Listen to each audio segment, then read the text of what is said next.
Hi friends, welcome to ആ channel.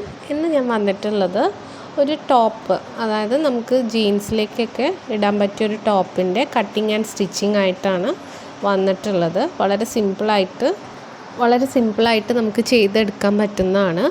അപ്പോൾ നമുക്ക് വീഡിയോയിലേക്ക് പോകുന്നതിന് മുന്നേ എൻ്റെ ചാനൽ നിങ്ങൾ ആദ്യമായിട്ടാണ് കാണുന്നതെങ്കിൽ നിങ്ങളൊന്ന് സബ്സ്ക്രൈബ് ചെയ്ത് സപ്പോർട്ട് ചെയ്യുക. ഓക്കെ, അപ്പോൾ നമുക്ക് വീഡിയോയിലേക്ക് പോവാം. അപ്പോൾ ആദ്യം നമ്മൾ എന്താ ചെയ്യേണ്ടത് വെച്ചാൽ, ഞാനിവിടെ തുണി, അതായത് ഷിഫോണിൻ്റെ തുണിയാണ് എടുത്തിട്ടുള്ളത്. മറ്റുള്ള വീഡിയോയിൽ പറയുന്ന പോലെ തുണി നമ്മൾ പിൻ ചെയ്ത് വയ്ക്കുക. അപ്പോൾ ഞാൻ ബാക്ക് പീസാണ് ഇപ്പോൾ കട്ട് ചെയ്തെടുക്കുന്നത്. ബാക്കും ഫ്രണ്ടും വേറെ ആയിട്ടാണ് നമ്മൾ ഇതിനകത്ത് ചെയ്യാൻ പോകുന്നത്. അപ്പോൾ നമ്മൾ മാർക്ക് ചെയ്ത് കൊടുക്കുക. നെക്ക് വിഡ്ത്ത് ഞാൻ 3 ഇഞ്ചാണ് എടുക്കുന്നത്. ഇതൊരു ടീനേജിലുള്ള ഒരു കുട്ടിക്ക് വേണ്ടിയിട്ടുള്ള അളവാണ് ഞാനിവിടെ ചെയ്ത് കാണിക്കുന്നത്. അതായത് ഒരു 13 ഇയേഴ്സ് ആയിട്ടുള്ള ഒരു കുട്ടിയുടെ അളവിലാണ് ഞാനിത് ചെയ്യുന്നത്. അപ്പം ഞാനിവിടെ എടുക്കുന്ന 3 ഇഞ്ചാണ് നെക്ക് വിഡ്ത്ത്. പിന്നെ നമുക്ക് വേണ്ടത് ഷോൾഡർ. എനിക്ക് സ്റ്റിച്ച് ചെയ്തിട്ട് വേണ്ടത് 3 അപ്പോൾ നമുക്ക് അതിനോടുകൂടി ഒരു 1/2 ഇഞ്ച് കൂട്ടിയിട്ട് വേണം എടുക്കാൻ. അപ്പോൾ ഞാൻ 3.5 എടുത്തിട്ടുണ്ട്. പിന്നെ നമുക്ക് സ്ലീവ്ലെസ് ആണ്. അപ്പം ഞാനിവിടെ എടുക്കുന്നത് ആം ഹോള് 6.5 വേണ്ടത്. അത് ഞാനിവിടെ മാർക്ക് ചെയ്ത് കൊടുക്കുന്നുണ്ട്. ചെസ്റ്റ് എന്ന് പറയുന്നത് 8 സ്റ്റിച്ച് ചെയ്തിട്ട് വേണ്ടത്. അതിനോടുകൂടി 1.5 ഇഞ്ച് കൂട്ടിയിട്ട് മാർക്ക് ചെയ്യുക. 9.5 ഞാൻ ഇവിടെ മാർക്ക് ചെയ്തിട്ടുള്ളത്. ഇനി നമ്മൾ കൈക്കുഴി വരച്ചു കൊടുക്കുക.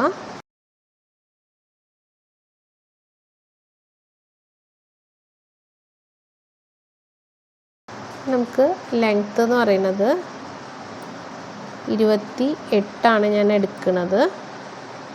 അതിൽ മാർക്ക് ചെയ്യുക.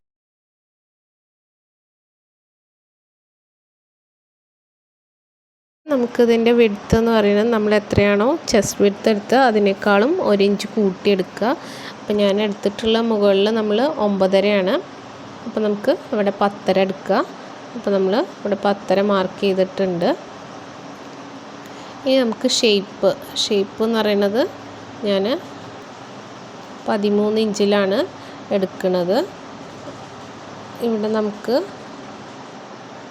9 ഇഞ്ചാണ് ഞാൻ മൊത്തം കൊടുക്കുന്നത്. അതായത് ഇതിൽ നിന്ന് 1/2 ഇഞ്ച് മൈനസ് ചെയ്തിട്ടാണ്, ചെസ്റ്റിൽ നിന്ന് 1/2 ഇഞ്ച് മൈനസ് ചെയ്തിട്ടാണ് എടുക്കുന്നത്. ഇനി നമുക്ക് ഈ ഒരു കോർണറിൽ നിന്ന് ഒരു 2 ഇഞ്ച് മുകളിലേക്ക് മാർക്ക് ചെയ്തിട്ട് നമുക്ക് ഇങ്ങനെ ഒന്ന് വരച്ചു കൊടുക്കും. കോട്ടൺ നമുക്കൊരു കർവ് ചെയ്തിട്ടാണ് വേണ്ടത്. ഇങ്ങനെ കർവ് ചെയ്ത് വരച്ചു കൊടുക്കുക. പിന്നെ നമ്മൾ നെക്ക് ഷേപ്പ് ചെയ്ത് കൊടുക്കുക. നെക്ക് ലെങ്ത്ത് ഞാൻ ബാക്ക് നെക്ക് എടുക്കുന്നത് 3 ഇഞ്ചാണ്.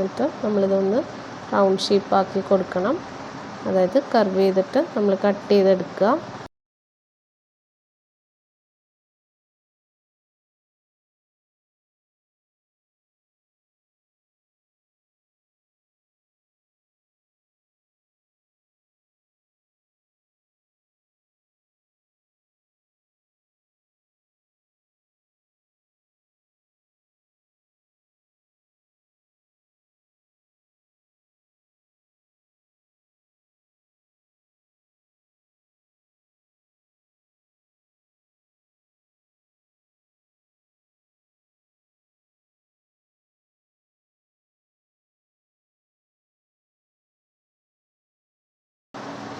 നമ്മൾ കട്ട് ചെയ്തെടുത്തിട്ടുണ്ട്.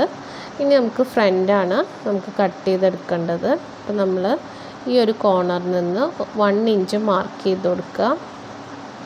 അതിൻ്റെ ശേഷം ആ 1 ഇഞ്ച് വിട്ടതിൻ്റെ ശേഷം ഉള്ള ഭാഗത്ത് നിന്ന് നമ്മൾ ഷോൾഡർ നമ്മൾ നെക്ക് 1 ഇഞ്ച് മാർക്ക് ചെയ്തതിന് ശേഷം നമ്മൾ ഇവിടുന്ന് ഇങ്ങോട്ട് നമ്മളുടെ നെക്ക് വിഡ്ത്ത് മാർക്ക് ചെയ്ത് കൊടുക്കുക. നമ്മൾ നേരത്തെ ചെയ്ത അതേ പ്രോസസ്സ് തന്നെ 3 ഇഞ്ച് മാർക്ക് ചെയ്യുക. ബാക്കി നമ്മൾ ഷോൾഡർ എത്രയാണോ നമുക്ക് വേണ്ടത് അത് മാർക്ക് ചെയ്ത് കൊടുക്കുക. ആം ഹോൾ മാർക്ക് ചെയ്യുക. മറ്റുള്ളതെല്ലാതും സെയിം നമ്മൾ നേരത്തെ ചെയ്ത മാതിരി. ഇനി നമ്മൾ ചെസ്റ്റ് എടുക്കുമ്പോൾ നമ്മൾ ഈ 1 ഇഞ്ച് മാർക്ക് ചെയ്ത് അവിടെ നിന്ന് വേണം ബാക്കിയുള്ള എല്ലാ മെഷർമെൻറ്റും മാർക്ക് ചെയ്യാൻ. ഈ 1 ഇഞ്ച് വിട്ടിട്ട് വേണം ബാക്കിയുള്ള എല്ലാ മെഷർമെൻറ്റും മാർക്ക് ചെയ്യാൻ. ഓക്കെ, ഇതാണ് നമ്മളുടെ ലൈനിങ് വരുന്നത്. അപ്പം ഞാൻ ക്രേപ്പാണ് എടുത്തിട്ടുള്ളത്, ഡാർക്ക് ബ്ലൂ ആണ് എടുത്തിട്ടുള്ളത്. ഇനി നമുക്ക് ഇതിൽ നമ്മൾ നേരത്തെ കട്ട് ചെയ്ത് വെച്ച കാര്യങ്ങളൊക്കെ ഇപ്പം ഞാനിവിടെ മാർക്ക് ചെയ്തെടുത്തിട്ടുണ്ട്. ഇനി ഇത് നമുക്ക് കട്ട് ചെയ്തെടുക്കാം. പിന്നെ നമ്മൾ കട്ട് ചെയ്യുമ്പോൾ നമ്മൾ നോക്കേണ്ട ഒരു കാര്യം, നമ്മൾ എത്രയാണോ അതായത് ലെങ്ത്ത് നമ്മൾ ടോപ്പിനകത്ത് എടുത്തിട്ടുള്ളത് അതിൽ നിന്ന് 5 ഇഞ്ച് മൈനസ് ചെയ്തിട്ട് വേണം നമ്മൾ ലൈനിങ്ങിനകത്ത് കട്ട് ചെയ്യാൻ. ഇനി നമുക്ക് ക്രോസ് പീസുകൾ കട്ട് ചെയ്തെടുത്തിട്ടുണ്ട്. നമുക്ക് നമ്മളുടെ സ്ലീവ്, അതായത് സ്ലീവ്ലെസ് ആണ് നമ്മൾ ചെയ്യുന്നത്, അതിന് വേണ്ടിയിട്ടും പിന്നെ നമ്മളുടെ നെക്കിന് വേണ്ടിയിട്ടുമാണ് നമ്മൾ കട്ട് ചെയ്തെടുത്തിട്ടുള്ളത്. ഇതിപ്പോൾ നമ്മളുടെ ഫ്രണ്ട് പീസാണ്. ഇതാണ് നമ്മളുടെ ഫ്രണ്ട് പീസ്. ഇനി നമുക്കിതൊന്ന് ഇതേപോലെ 2 സൈഡിൽ നിന്നും നമ്മൾ ഈ 1 ഇഞ്ച് നമ്മൾ മാർക്ക് ചെയ്തിട്ടുണ്ടല്ലോ, നമ്മൾ 1 ഇഞ്ച് വിട്ടിട്ടില്ലേ, ഈ 1 ഇഞ്ചാണ് നമ്മൾ ഇങ്ങനെ ഒന്ന് പ്ലീറ്റ് ഇട്ട് കൊടുക്കാൻ പോകുന്നത്. നമ്മൾ ഇതിൻ്റെ മിഡിൽ കാണാം. മിഡിൽ കണ്ടിട്ട് ഈ 2 സൈഡിൽ നിന്നും ഈ മിഡിലേക്ക് ഒരു 1/2 ഇഞ്ച് പ്ലീറ്റ്സ് വെച്ചിട്ട് സ്റ്റിച്ച് ചെയ്ത് കൊടുക്കണം. ഇങ്ങനെ നമ്മൾ 2 സൈഡിൽ നിന്നും ഇങ്ങനെ സ്റ്റിച്ച് ചെയ്യുക. നമ്മൾ സ്റ്റിച്ച് ചെയ്ത് എടുത്തിട്ടുണ്ട്.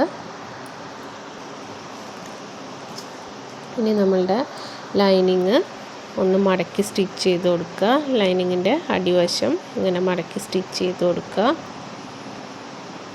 ലൈനിങ് ഇതിൻ്റെ ബാക്ക് വശത്ത്, അതായത് ലൈനിങ്ങിൻ്റെ നല്ല വശം നമ്മൾ ഈ ടോപ്പിൻ്റെ ചീത്ത വശം കൂടി പ്ലേസ് ചെയ്തിട്ട് ഇങ്ങനെ സ്റ്റിച്ച് ചെയ്ത് കൊടുക്കുക. അപ്പം നമ്മൾ ഇവിടെ സ്റ്റിച്ച് ചെയ്തെടുത്തിട്ടുണ്ട്. നന്നായിട്ട് നമ്മൾ അയൺ ചെയ്തെടുക്കണം. നല്ല കറക്റ്റാക്കി ഈ പ്ലീറ്റ്സ് പിടിച്ചിട്ട് വേണം അയൺ ചെയ്യാൻ. ഞാൻ അയൺ ചെയ്തെടുത്തതാണ്. ഇനി നമ്മൾ ക്രോസ് പീസ് നമുക്ക് കഴുത്തിൽ വെച്ച് സ്റ്റിച്ച് ചെയ്യാം. അതായത് നല്ല വശത്ത് നിന്ന് ചീത്ത വശത്തേക്കാണ് നമ്മളിത് സ്റ്റിച്ച് ചെയ്ത് മറിക്കേണ്ടത്.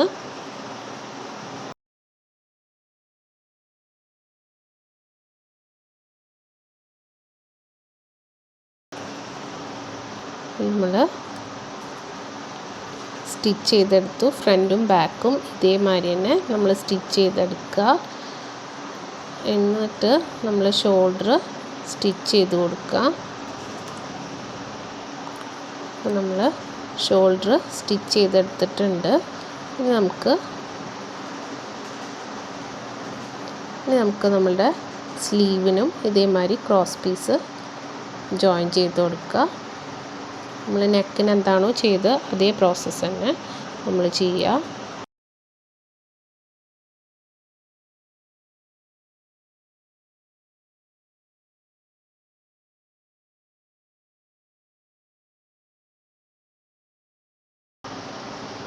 നമ്മൾ സ്ലീവെല്ലാം കംപ്ലീറ്റ് ചെയ്തിട്ടുണ്ട്. ഇനി സൈഡ് ജോയിൻ ചെയ്ത് കൊടുക്കുക. അപ്പോൾ ഞാൻ ജോയിൻ ചെയ്തെടുത്തിട്ടുണ്ട്. ഇനി നമുക്ക് ഇതിൻ്റെ ബോട്ടം നമ്മൾ വളരെ കെയർഫുള്ളായിട്ട് സ്റ്റിച്ച് ചെയ്തെടുക്കണം. ആ ഒരു കർവ് ഷേപ്പ് ആയത് കാരണം നമുക്ക് നല്ല ഡിഫിക്കൽട്ടാണ്. അപ്പോൾ നല്ല രീതിയിൽ പതുക്കെ പിടിച്ചിട്ട് വേണം സ്റ്റിച്ച് ചെയ്തെടുക്കാൻ. അപ്പോൾ നമ്മളിവിടെ സ്റ്റിച്ച് ചെയ്തെടുത്തിട്ടുണ്ട്. വളരെ സിമ്പിളായിട്ട് നമുക്ക് ക്രിയേറ്റ് ചെയ്തെടുക്കാൻ പറ്റിയൊരു ടോപ്പാണ്. അപ്പോൾ നിങ്ങൾക്ക് എല്ലാവർക്കും എൻ്റെ ഈ വീഡിയോ യൂസ്ഫുൾ ആയിട്ടുണ്ടെങ്കിൽ നിങ്ങളെല്ലാവരും ട്രൈ ചെയ്യുക, ലൈക്ക് ചെയ്യുക, ഷെയർ ചെയ്യുക, കമൻറ്റ് ചെയ്യുക, സബ്സ്ക്രൈബ് ചെയ്യുക, കൂടുതൽ നോട്ടിഫിക്കേഷൻ കിട്ടാൻ ബെല്ലൈക്കൺ എനേബിൾ ചെയ്യുക. Thanks for watching.